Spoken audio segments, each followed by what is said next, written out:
খৰালি কালত পানী নোহোৱাৰ বাবে আমাৰ গছবোৰ মৰি গৈছে। সেইবাবে মানুহজনে পাইপ লগাই পানী মাৰি আছে। এয়া আমাৰ তামোল গছত এয়া পাণ লাগি আছে আৰু সেইবোৰ গোটেই চবফালে শুকান হৈ গৈছে।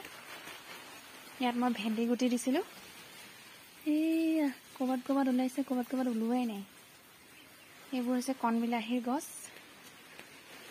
মই যোৰহাটলৈ যোৱাৰ আগত এইবোৰ চব ঠিক কৰি থৈ গৈছিলোঁ। এয়া চব ফ্ৰেঞ্চ বিন লাগিছে। এয়া ফ্ৰেঞ্চ বিন এইজোপা গছৰ, এয়া চক, এয়া এজোপা গছতে কেইবাডালো লাগিছে। এয়া চক, এয়া চবফালে শুকান, চবফালে বালি।